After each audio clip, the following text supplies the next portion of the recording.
सियासी लड़ाई गालों तक आई, सियासत में मर्यादा भूले नेताजी, जुबानी वार मर्यादा तार तार। कालकाजी भी सुधार कैंप के सामने वाली, बराबर वाली, अंदर वाली सारी की सारी सड़कें प्रियंका गांधी के गाल जैसे जरूर बना देंगे।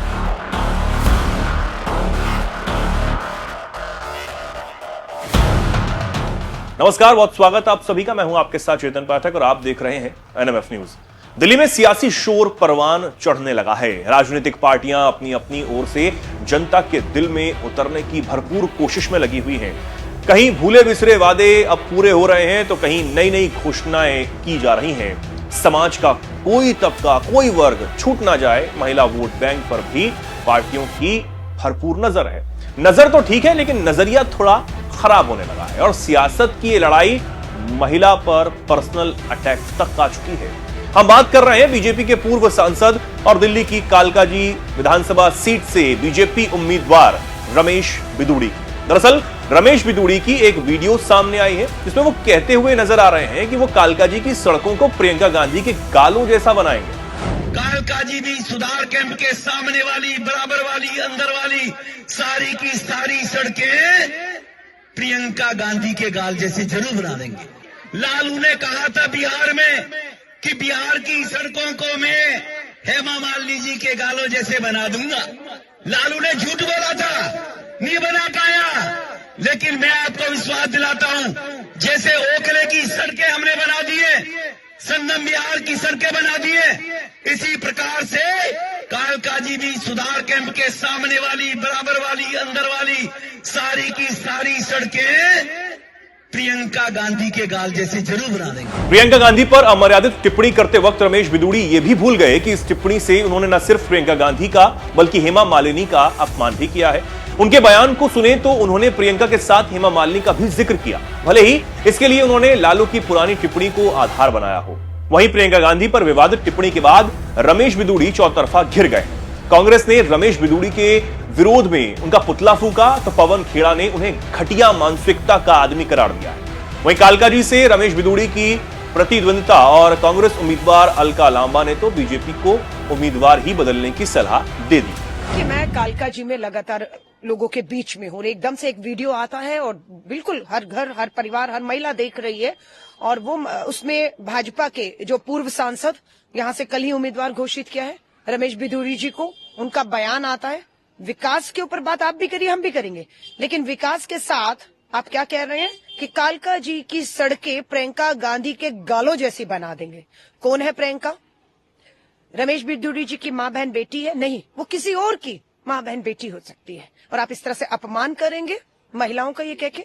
और ये सोची समझी साजिश है रमेश बिदूड़ी जी की। उन्हें पता है कि दो महिलाएं चुनावी मैदान में खड़ी हैं।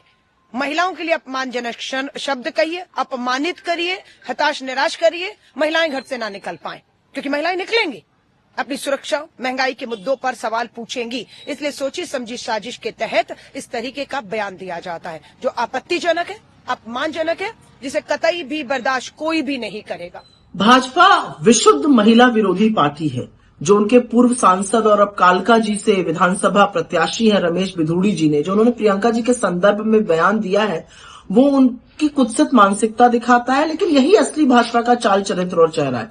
मैं तो आज पूछना चाहती हूँ कि क्या जहां पर जगत जननी मां कालका जी के नाम पर ही जिस विधानसभा क्षेत्र में पड़ा, ऐसा महिला विरोधी व्यक्ति वहां पर जाने लायक भी है? पहली बात ये। दूसरी बात कि क्या ऐसे घटिया बयान पर बीजेपी की कोई महिला नेत्री, महिला बाल विकास मंत्री, बीजेपी के राष्ट्रीय अध्यक्ष नड्डा जी या खुद प्रधानमंत्री ने कुछ बोला है? और प्रधानमंत्री किस मुंह से बोलेंगे जब आप मंच से मुजरा, मंगलसूत्र, बेटी को छीन ले जाएंगे जैसे गंदे घटिया बयान देते हो? तो आपके नीचे वाले लोग भी यही करते हैं। लेकिन हम क्या आशा करें इस पार्टी से और इस व्यक्ति से जिसने सदन में खड़े होकर अपने साथी सांसद को गंदी गंदी गालियां दी थी? उनको कोई सजा, कोई खामियाजा नहीं भुगतना पड़ा था।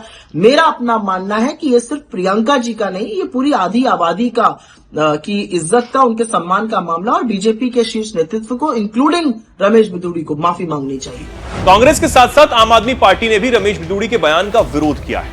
आपके सांसद संजय सिंह ने कहा, बीजेपी ने संसद में गाली देने से लेकर सड़क पर पैसे बांटने वालों को टिकट थमा दिया। मैं कल भी बोल रहा था, आज भी बोल रहा हूं कि भारतीय जनता पार्टी ने संसद में गाली देने वाले से लेकर सड़क पर नोट बांटने वाले तक को टिकट दिया है।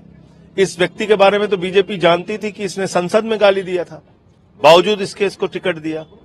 और एक कांग्रेस पार्टी की वरिष्ठ नेता के बारे में ऐसी भद्दी और शर्मनाक टिप्पणी करना, ये तो बहुत ही मतलब शर्मनाक है। और इन लोगों के हाथों में महिलाओं का भविष्य कैसे सुरक्षित रहेगा, दिल्ली की महिलाएं शायद अब इस बात को समझ जाएंगी। देखिए, भारतीय जनता पार्टी महिला विरोधी है, ये जग जाहिर है। और ये बहुत चिंता की बात है कि इसी भारतीय जनता पार्टी के हाथ में दिल्ली की सुरक्षा व्यवस्था है। रमेश बिधूड़ी जी की टिप्पणी ये दिखाती है कि भारतीय जनता पार्टी की क्या मानसिकता है। अगर भारतीय जनता पार्टी के नेता, भारतीय जनता पार्टी के पूर्व सांसद, भारतीय जनता पार्टी के विधानसभा प्रत्याशी महिलाओं के प्रति ये राय रखते हैं, तो कैसे भारतीय जनता पार्टी दिल्ली की महिलाओं को सुरक्षा देगी? और मुझे ये लगता है कि न सिर्फ कालका जी के लोग, बल्कि दिल्ली की जनता और दिल्ली की महिलाएं रमेश बिधूड़ी जी की इस टिप्पणी का, इस मानसिकता का आने वाले चुनाव में भारतीय जनता पार्टी को मुंहतोड़ जवाब दें। अपने निहायती अमर्यादित बयान पर जब रमेश बिधूड़ी घेर लिए गए तो सफाई भी देने लगे, खेद जताया और माफी भी मांगी।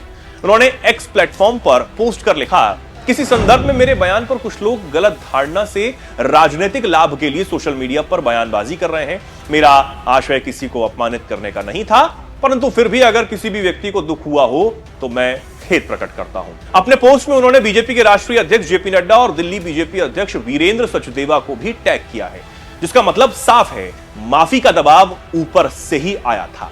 आलाकमान ने नाराजगी दिखाई तो सुर बदले बदले नजर आए, क्योंकि प्रियंका गांधी के गालों जैसी सड़क बनाने वाले नेताजी को पहले तो अपने बयान का कोई पछतावा नहीं था, ना कोई शर्म थी। इन्होंने तो ये तक कह दिया था कि मैं किस बात की माफी मांगू, माफी ही चाहिए तो पहले लालू जी मांगे, जिन्होंने सड़कों की तुलना हेमा मालिनी के गालों से की थी। बहुत व्यथित हूं इनके करैक्टर से, इनके चरित्र से, चाहे वो आतिशी हो और चाहे कांग्रेस हो। इस प्रकार के बयान पहले दिए जाते रहे हैं। और किन्होंने दिए? लालू यादव जी ने बयान दिया, हेमा मालिनी जी के ऊपर दिया, मैंने उसका उसी संदर्भ में बोला था। और उसी आधार पर कांग्रेस के साथ तो सरकार में मंत्री रहे, कांग्रेस चुप्पी साधी रही। नरेश बालियान आम आदमी पार्टी का विधायक है, 2024 में फिर उन्होंने बयान को दोहराया 2024 के चुनाव में, तो आरटीसी की चुप्पी रही। लेकिन फिर भी अगर मेरे इस बयान से कोई व्यथित है, किसी को दुख पहुंचा है, तो मैं हृदय से इस बात के लिए अपने शब्द वापस लेते हुए खेद प्रकट करता हूं। और इस बात के लिए मैं दुख प्रकट करता हूं कि अगर किसी को खेद पहुंचा हो। लेकिन इन लोगों को उंगली उठाने का कोई इस बात के लिए राइट अधिकार ही नहीं बनता है कि वो ऐसे बयानों की करे, तो पहले अपनी गिरबान में वो लोग झांके। सुना आपने कैसे रमेश बिधूड़ी अभी तक अपनी गलती को जस्टिफाई कर रहे थे, लेकिन मौसम चुनाव का है, बीजेपी भी कोई रिस्क लेना नहीं चाहती, ऐसे में आखिरकार सफाई देनी ही पड़ गई। जब बिधूड़ी ने संसद में दी थी गाली, यह पहली बार नहीं है जब रमेश बिधूड़ी अपने बिगड़े बोल की वजह से चर्चा में आए हैं। साल 2023 में संसद सत्र के दौरान रमेश बिधूड़ी ने सांसद दानिश अली पर बेहद ही अमर्यादित टिप्पणी कर दी थी, यहां तक कि उन्हें उग्रवादी और आतंकवादी तक बोल दिया था। ले रहे हैं देश के वैज्ञानिक, उग्रवादी सिरे ले रहे हैं। उग्रवादी बोलने भी दुआ कभी खड़ा होगा, ये बता रहा हूं।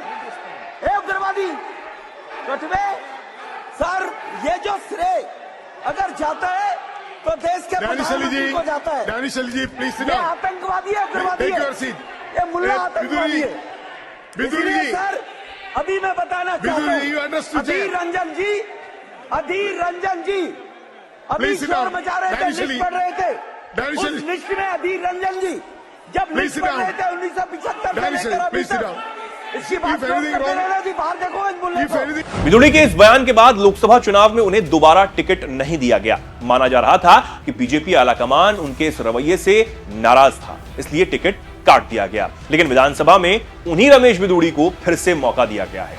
शायद आलाकमान को लगा हो बिधूड़ी का संसद वाला बयान अब ठंडा पड़ गया, लेकिन इसकी याद एक बार फिर बिधूड़ी ने ही दिला दी। कालका जी भी सुधार कैंप के सामने वाली, बराबर वाली, अंदर वाली सारी की सारी सड़कें प्रियंका गांधी के गाल जैसे जरूर बना देंगे। बीजेपी की 4 जातियों में महिलाओं भी शामिल। पीएम मोदी अक्सर अपनी रैलियों में 4 जातियों का जिक्र करते आए हैं। ये 4 जाति हैं गरीब, युवा, किसान और महिला, यानी सभी जात पात से ऊपर बीजेपी की प्राथमिकता ये 4 ही हैं। लेकिन क्या हो जब उनके खुद के नेता ही अपने बयानों से पार्टी की फजीयत करा देते हो। नेताओं के टारगेट पर महिलाएं क्यों? अब सवाल यह है कि बार बार नेताओं की जुबान पर महिलाओं पर आकर ही क्यों बिगड़ जाती है। एक तरफ महिलाओं के सम्मान में पार्टियां लाडली बहना, लाड़की बहना, महिला सम्मान जैसी स्कीम लाती हैं, उन्हें सशक्त बनाने की बात करती हैं, लेकिन सारे सम्मान की धज्जियां भी खुद ही उड़ा देती हैं। महाराष्ट्र चुनाव में शिंदे गुट की उम्मीदवार शाइना एनसी पर अभद्र टिप्पणी। प्रियंका गांधी से पहले हेमा मालिनी के गालों से सड़कों की तुलना हुई। आरजेडी चीफ लालू यादव और आम आदमी पार्टी नेता ने किया था हेमा मालिनी का जिक्र। सड़कें बनाएंगे हेमा मालिनी के गालों जैसी, सड़कें बनाएंगे प्रियंका गांधी के गालों जैसी। नेता किसी महिला की तुलना माल से करते हैं तो किसी की सड़कों से, लेकिन वो भूल जाते हैं कि महिलाएं महिलाएं हैं, ना माल हैं, ना सड़क, ना आपके टारगेट की कोई चीज, जिन पर ऐसी टिप्पणी वैसी टिप्पणी कर आप अपना दिल तो बहला लेंगे, लेकिन ये पब्लिक है, ये सब जानती है। महिलाएं अब हर पार्टी के लिए निर्णायक भूमिका में भी हैं। ऐसे में हर नेता को थोड़ा सोच समझकर ही बोलना चाहिए।